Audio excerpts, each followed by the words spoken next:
Hello, lights, camera, action. Well. Yes, we're here again on the platform that is most definitely doing major things. I can see out there. I can see that a lot of the information is hitting home to you. That is what's important. It's hitting home to me. And there's going to also always be the protractors, the people who deny the facts, who don't want to look at the information that's out there. They want to come out with their own vision, their own side of the story, and a lot of it is not really critical thinking. It's people being very impulsive, being very emotional, seeing something that they don't really fully understand and trying to engage in it with an emotional response. And when I started talking about self-defense, this was one of the main reasons why I don't come out here showing you how to chop blocks of wood in half, how to kick down obstacle out of the way and jump 30 feet into the air and take out 30 assailants while holding a sandwich and smoking a fag. That's not going to happen. This is Hollywood. This is what Hollywood has created in people's minds. They believe that what's in their mind that they can actually do, and that is not the case. Just because you see somebody else doing something, training in a way that is something that's alien to your mind, doesn't mean that that is not an effective way to train. We all have our own nuances, our own proclivities, our own personas that we maintain. Self defense is not a persona, it's something that you have to live by, a standard. To do self defense, you have to fully understand everything about it. As I said, the mindset has to be right. And I try to break it down. Self defense in itself can be broken down, as in with the letters. The S could be for safety. So the first thing you're gonna think about in self-defense is safety and yourself. So safety and self. E. We can also look at things, the environment. We can look at vitamins, vitamin E. We can look at lots of things. We can look at everything if that's the case. L. We can look at life. We can look at love. We can look at longevity. F. Again, free thinking people do self-defense. D could be the vitamin D that is very well needed in the body as a defensive way of helping to build your immune system. E again is another part of the vitamins, and it can be used every day. F again for a lot of things. For four, it could be for friends, it could be for a lot of words. And we can look at the E again, and there's many E's in the word defense. And again, it can be for essential oils, essential fatty acids. The N can be for nutrients. C, again, one of the vitamins, vitamin C, definitely needed in the body. And E, again, we'll just say for efficiency.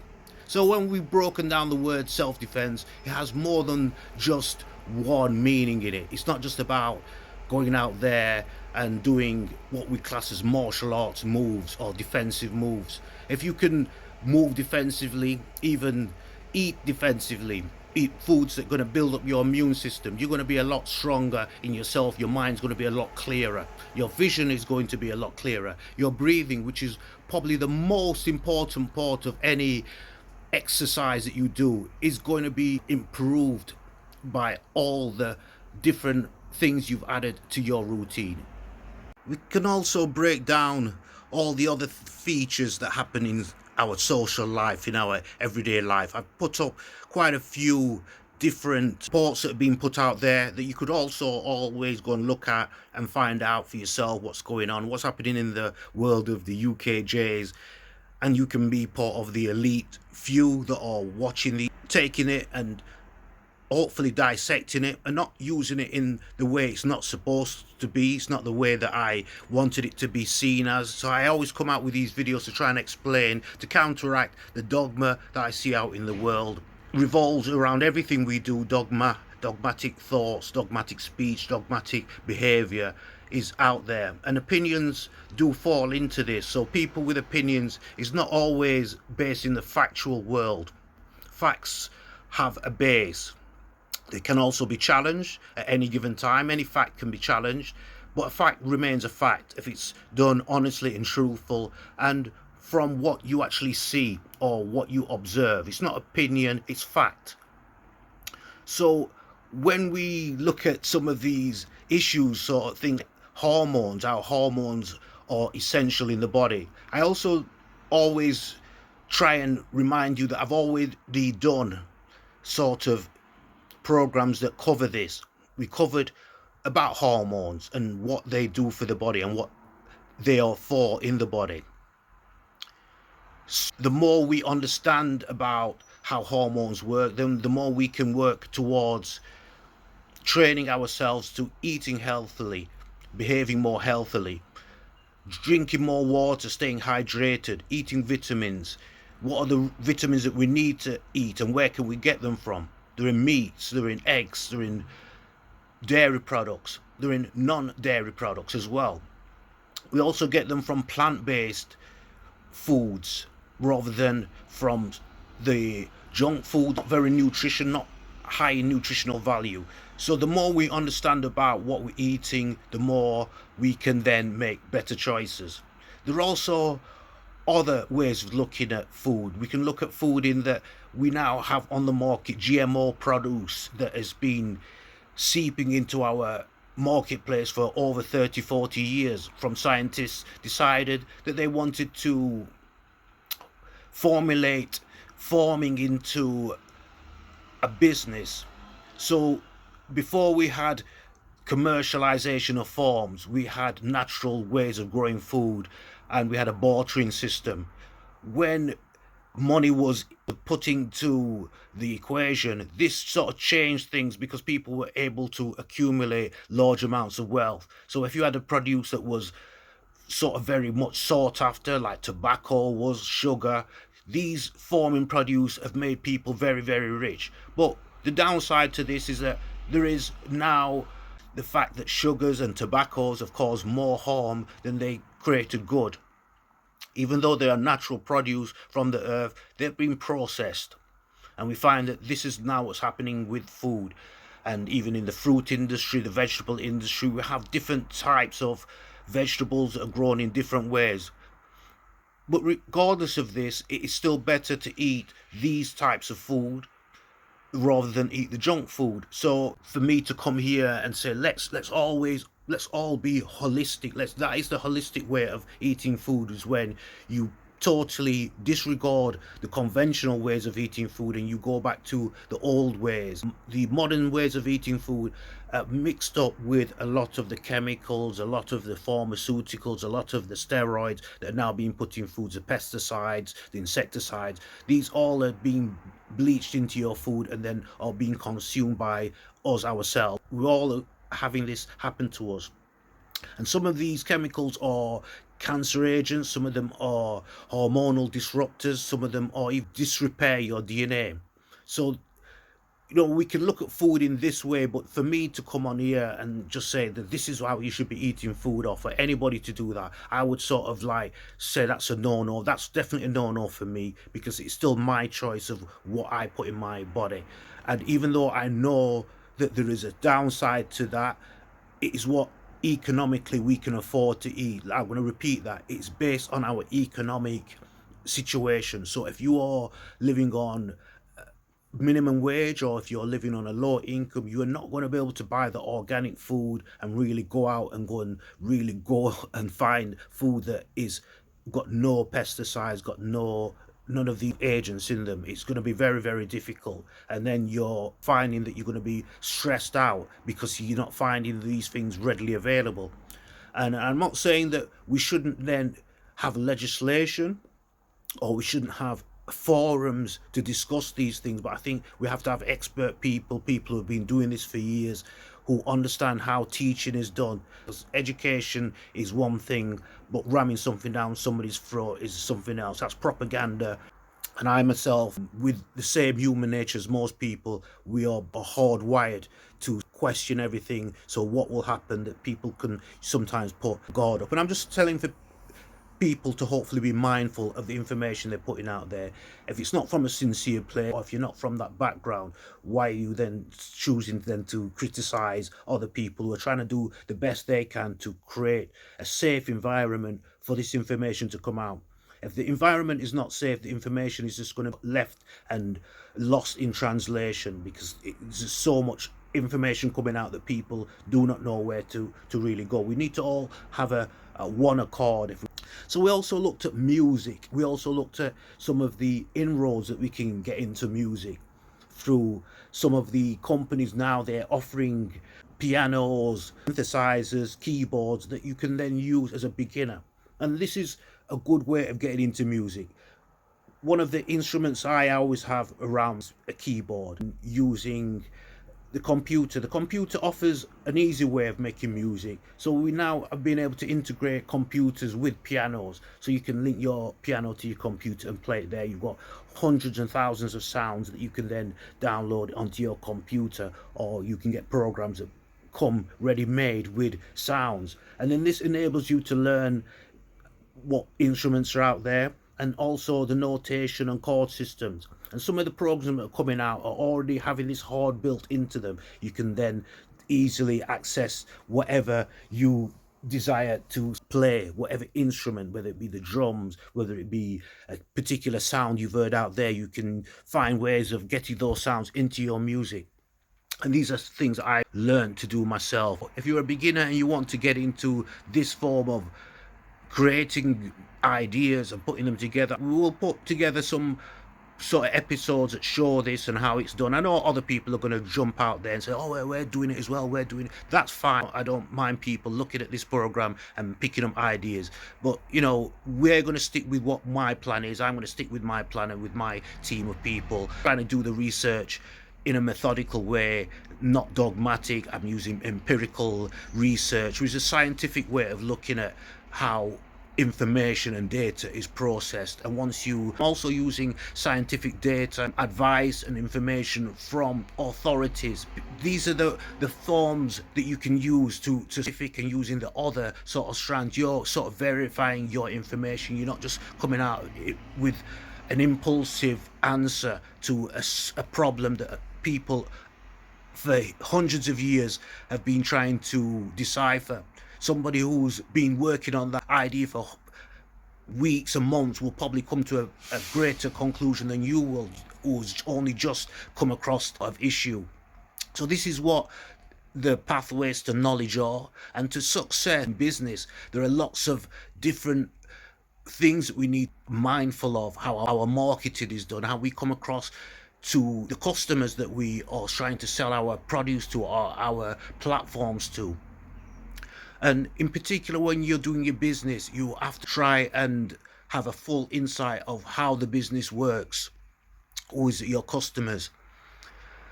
How does this information need to be put to them? Do you have a problem solving mechanism or device hard built into your business model? So you have to have this done from the conception of the business before you start putting it out there. Some people think that business is just something that you can watch somebody else and think, oh yeah, I've got this bit of money and I'll try my best at it.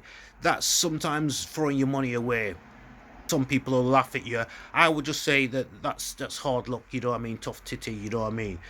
Do more research on the business, not just businesses or not understanding the industry. Like the music industry is very, very difficult to fully understand what is trendy and what is not trendy, and following music trends has been something that I try to avoid. But unfortunately, if mainstream artists or as a mainstream anything, you have to understand what is popular, or what you have to do what is popular. And I understand this is happening within the hip-hop culture, within the reggae culture, within pop scene, that a lot of the artists are basically doing music that is very, very one sort of dimensional. And I'm not trying to just be critical, because I am being critical there, because I don't listen to a lot of this music. I put it on and within not even 30 seconds I can't listen to it, because of the content. The lyrical content to me doesn't make much sense, and it probably does make sense to those who are listening to it, because I know it's popular music. But also what comes with the industry is that these people understand that repetitive of programming makes something very popular. So if you hear something enough times, you start to believe that this is good. And that's unfortunately what's happening with a lot of the music we hear out there. It's being repeated, pumped, and the messages are in a way very demonic. Let's put it that way to me. And you might say, well, who are you to talk about demons and demonic behavior? I'm saying I'm me. You know what I mean? So you, if you think I can't talk about that, because I know God, we all know God, and we all know what morals are, and we all know what right and wrong is. And to talk about killing in a way where you haven't even formed a full opinion of the world yet, and you're talking about killing other human beings, then this is wrong. This is wrong on all levels.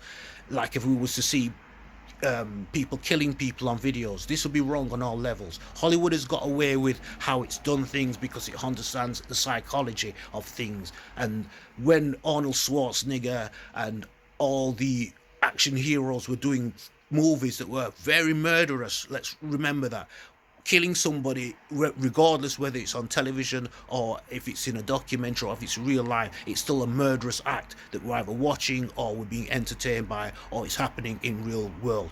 This sort of argument will go on for months, years and decades of how we are influenced by what we hear, what we see, what we notice out there. And I don't believe that whatever I hear is going to influence me to go out and do bad things. That is down to the individual, that person's mood. But I do also agree that if we are bombarded with images, especially as young men, of things that go into your mind that are about certain actions and normalizing it, it can affect us. It's the same with the sex industry. It's the same with any industry, the drug industry.